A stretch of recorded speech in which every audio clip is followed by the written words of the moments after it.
Welcome to Murder with the Misses. I'm Darren. And I'm Amy. And today we're going to do another quick one because it's just an update one on Scott Peterson, which is another very well known case that has had some recent activity. So we wanted to touch base on it and give our opinion. So on December 23rd, 2002, Lacey Peterson, who was 8 months pregnant with her son Connor, spoke with her mom on the phone. This would be the last time that anyone talked to her outside of the house. The next morning, Christmas Eve, at around 10:18 a.m., a neighbor finds the couple's dog unattended and roaming the neighborhood with its leash attached. The neighbor brought the dog back to the Petersons' yard and left. Now, Scott was allegedly fishing in the San Francisco Bay about 90 miles from their home in Modesto, California at this time. But by 6 p.m., when Lacey's family couldn't get a hold of her, they called 911 to report her missing, and the search began. Now, this got national attention as she was pregnant and seems to have disappeared out of thin air. In January of 2003, not long after, Amber Frey is a woman who goes public at a news conference stating that her and Scott had started dating in November of 2002, and she didn't know that he was married. He told her he was a widow and would go on about how hard it was going to be to spend his first Christmas without his wife. He even called and talked to her on the phone during one of the candlelight vigils for Lacey and Connor and told her it was noisy because he was in Paris at the time. He never admitted to her that he did anything to Lacey, even though the police recorded their calls and used her to try to get a confession out of him. In April of 2003, a decomposing fetus washes up on shore, and the next day, a woman's decomposing body washes up in another location. Her head and parts of her arms and legs were missing, but they were able to confirm that this was Lacey and Connor. The same day, police arrested Scott. When they found him, he had dyed his hair and beard blonde. He had multiple IDs on him along with his brothers and around $15,000 in cash. He had multiple cell phones, and it was reported that he was planning to flee to Mexico. He had a survivalist type kit, so it looked like he was planning on staying off grid. There was lots of speculation that Scott did this, but there was also a lot of other avenues that the investigation took. There were reports that Lacey was seen walking the dog that morning wearing black pants. Now, this is something that Scott had reported to the police and on TV, saying that she was wearing these black pants that morning when he left. But when Lacey's body was found, she was actually wearing khaki-colored pants, which is what Lacey's sister says she was wearing the night before. I mean, people change clothes. People do change clothes, but it does look suspicious that he says that she was wearing these clothes when he left at 9:30, which means that's 48 minutes before the dog was found. So she could have changed clothes and then went for her walk because it doesn't take long to do that. But at the same time, it's not necessarily highly likely that she changed clothes. So it did throw a little doubt in there. And there were reports that a neighboring house was robbed that morning, with the neighbors saying that they saw people carrying a large safe out of the house, and they knew the homeowners were out of town for Christmas.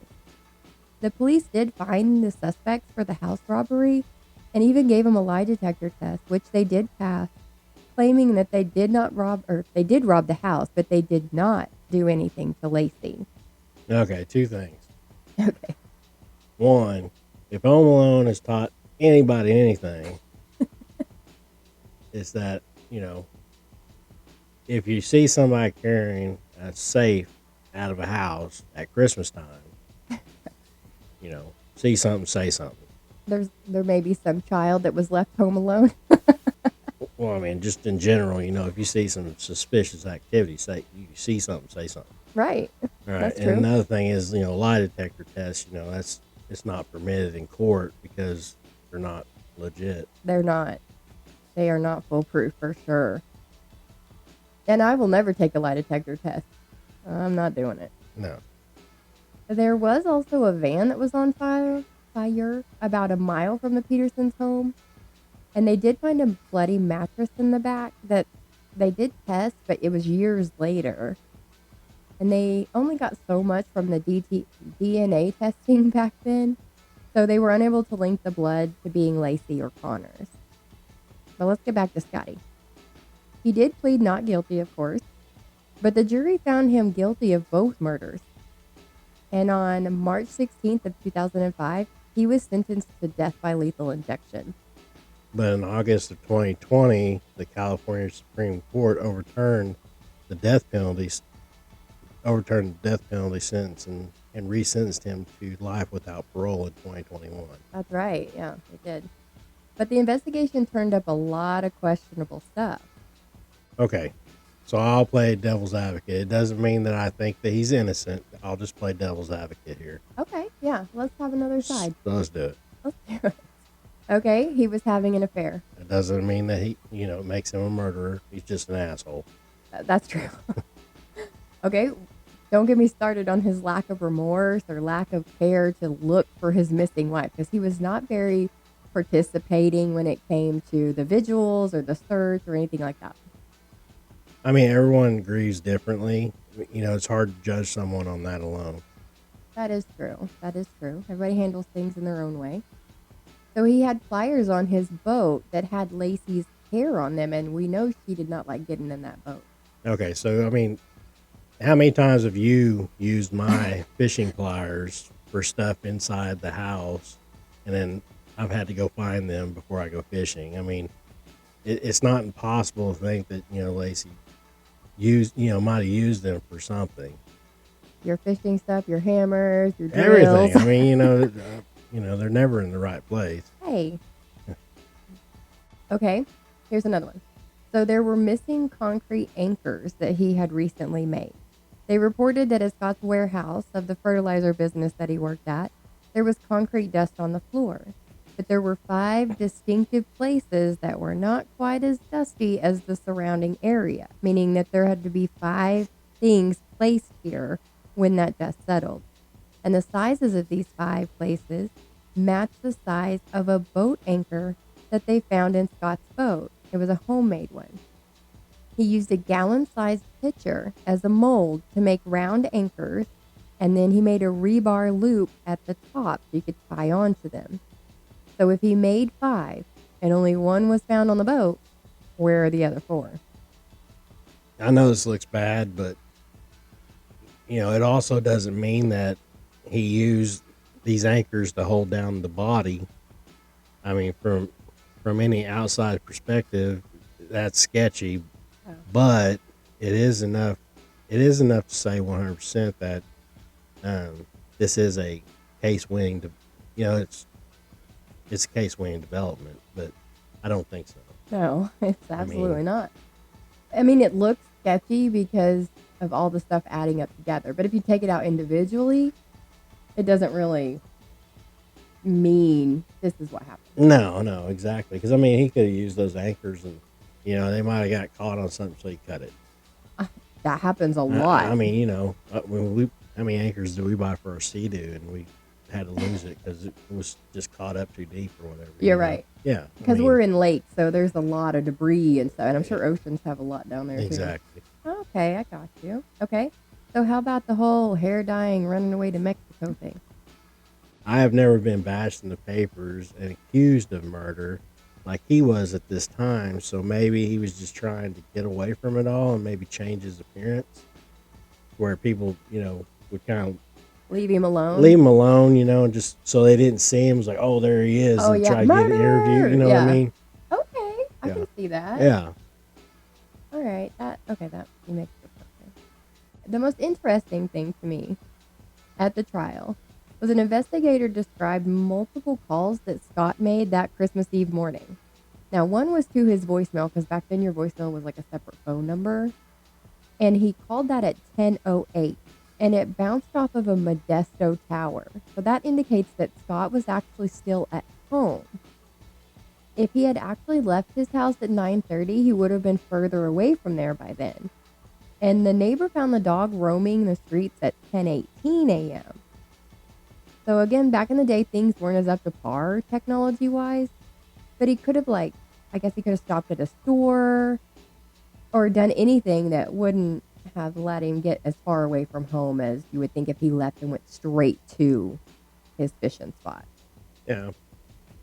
Plus, if there were so many witnesses that saw Lacey, you know, saw the dog itself by itself, saw the robbery, and it sounds like the streets were active. So wouldn't someone have been, wouldn't have someone seen Scott leave if he hadn't really left at 9:30? Well, that would make sense because obviously there were people out and about. I don't know why they were, but Christmas in California is different than Christmas in Oklahoma. But if there was that many people out to see all these things going on, there were several people who saw Lacey in the neighborhood that morning, they say. So yeah, it sounds like there was a lot of people out. And if he wouldn't have left at 9:30, I'm sure somebody would have been like, oh no, I totally saw Scott leave about noon, or, somebody, I would think. Mm-hmm. So here's the uncomfortable topic. So there was also talk about how Connor was separated from Lacey's body. Doctors stated that it didn't appear that she had given birth before she died. So they're saying that the baby was expelled after she passed away and was already in the water. Prosecutors had a forensic pathologist say that the fetus was expelled from her body after her death. But defense attorneys say that the baby was born alive and murdered later to show that Scott couldn't have been the killer. Plus, there's a debate over whether the tape that was around the baby's neck was wrapped around it as a result of him moving around in the water, or if, as some others have reported, that the tape was tied around his neck, which obviously could not happen in the water. So there's a lot of room for speculation since there's no real smoking gun, but the majority consensus since this happened has been that Scott's totally guilty. Yeah, I don't think he did anything to help his case at all. No, everything looks sketchy. Yeah. I mean, and I can understand wanting to get away from prying eyes, get away from the media, because this had a lot of coverage. Yeah, and I mean, that's the whole thing. I mean, he looked from get go. I mean, it's basically everything points at him. Yeah, it looks like another OJ situation. Yeah, like I said, I mean, it's not that I don't think that he's innocent, but I mean, I think they could have dug a little deeper too. They needed a little more concrete. Yeah, I could see that. They needed more solid evidence. In my book, he's guilty. Yeah. But who am I? Now, the reason that we're talking about this today is because the Los Angeles Innocence Project has taken on Scott's case. And mostly what is being reported is one of the main points they're looking at is the bloodstained mattress in the back of that burned van. The van was found, some people say the same day, some say the day after Lacey disappeared, but it was close to the Petersons' home. And the lawyers are saying that the DNA testing that was done on the very small portion of the mattress was insufficient. So the LA Innocence Project believes that now the DNA testing is more advanced and it could actually give them better results. I mean, technology changes every day, so I mean, maybe they'll come up with something. That either helps his case or maybe they find, maybe they may find something that proves that he's guilty. I mean, we'll just have to wait and see. Yeah, because it could be anything. He could be really, do this gung-ho, and then they could bring it back and be like, oh, well, that was bad, but let's look into this, and it's something that really, drives the point home. That, yeah, and at the end of it, they could be like, you're fucked. Yeah, sorry about you. You know what I mean? We came to help, but yeah. I mean, he definitely did not help himself at all in this Lord. this whole investigation. Right. But again, like I said, they should have done more to get solid evidence too. I mean, well, it was very. I'd like to say it was a thorough investigation, and it almost just did, but I don't think it was because there were a lot of reports we saw where they didn't even look into the van at first. Wasn't there two? Yeah, there's two vans. They looked at one and they was like, on the other one. The fire investigator or fire marshal or something was saying that the other van wasn't even looked at, and it was in the same area. And it was the one with the bloody mattress. No, they looked at the bloody mattress because they ran DNA testing on it. a couple of years after Lacey went missing. No, because that's the whole reason why the Innocence Project's coming in, I thought. Well, they're coming in because they're saying DNA testing is now better, and so they could get different results. Oh, okay. I thought it was because the van never really got fully investigated. But I mean, on top of that, the other van didn't get investigated at all. But even on top of that, I mean, did they never really went and talked to any of the people that witnessed her walking down the street. So I've seen some reports on that say they were just unable to verify. Well, one lady said that she knew it was her because she has the same doctor as her, so she very true knew that it was Lacey. That's true. And everything. So she knew that was in fact her. Right. Because she sees her all the time at the same doctor's office. Right. You live and in talks the same to her, place. I guess. I mean, I'm sure they do. Yeah. Women's hope. But there's also a bunch of sightings of Lacey in the outlying areas because of the way she walks. Some people saw her at a store with the dog. Yeah. But then there's also a bunch of people who say that there's another pregnant woman that looks similar to Lacey and does walk her dog in the same area. Yeah. So then the question's raised as to, was it Lacey or was it the other woman? I think they just should have looked into it a little bit better. That way they could have just put the nail in the coffin for this guy and right. You know what I mean, and just really stuck it to him. Well, there's also a bunch of flaws there because a lot of people are saying that, okay, if you see her walking every day, then how do you distinguish which day? Like, would it stick out in your brain, or would you be like, well, I had to have seen her this morning because I see her every morning? Is it just every day, any day that ends in day? Right. Because I mean, if somebody tells me something, I'm like, oh yeah, that happened last week, and you'll tell me, no, that was 2 months ago. Yeah, true. But that's me. I got a bad memory. But we're just going to have to see how this one goes because it could go either way. It's one of those cases that was so high profile back in the day.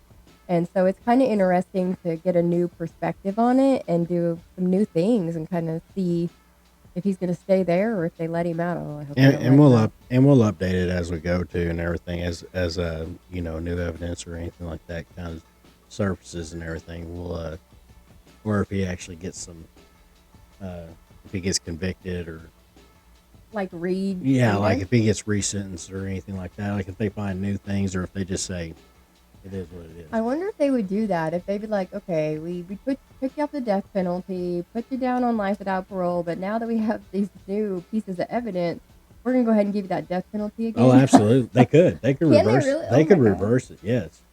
Absolutely. Whoa. Even with the Supreme Court saying that, whatever, take it to life sentence. And basically the only reason why they did that is because it was insufficient evidence. They didn't have enough. Right. So now if they lock in the evidence and they know for a fact, yeah, they could reverse it. Back to the death penalty. Absolutely. Oh, wow. Yeah. I'm sorry I'm smiling so hard, but, he's guilty. He's guilty. So I really don't want them to let him out. But if by some weird off chance that he's not, and he just looks suspicious, then obviously he shouldn't be in jail. It's kind of, yeah, but I mean, just the way this thing lays out and the way everything, just the way he did everything. I mean, it's just how he presented himself through the whole thing. Right. It screams guilt. Bad. Yeah. And he's appealed so many times and he's gone through the processes. He's just kind of out. And we do want to reiterate that this is the Los Angeles Innocence Project, which is different than the National Innocence Project. This is very local to where he is. A lot smaller. A lot less funding as well. So it's going to be a little different. But a lot of people, I guess, are contacting the Innocence Project and they're like directing them to the local Los Angeles. Yeah, in all actuality, Los Angeles Innocence Projects could definitely be spending their time on somebody else or somebody 100%. That's actually 100% innocent. Time, resources, funds, everything. Because this right here could look bad on them if it turns out that he is what he is. It could be bad, yeah. Yeah. I hate to say that because I think they're trying. But I think they're just jumping on it because it's high profile. It's high profile and it's what's hitting the national news right now. But that's why it's hitting in national news, because Yep. they took it. Yeah, Maybe that was their plan. maybe. Let's pick somebody and Yep. bring awareness. Absolutely. Okay. All right. Well, we appreciate you guys listening. Please tune in next time when we have another one for you. Probably be in a week. It's going to be kind of like a two-parter because the two go together. Oh, okay. Yeah. Nice. Great little And tidbit. so, yeah, thanks for tuning in. And please make sure you guys like, share, and subscribe. Tell your friends. Okay, bye.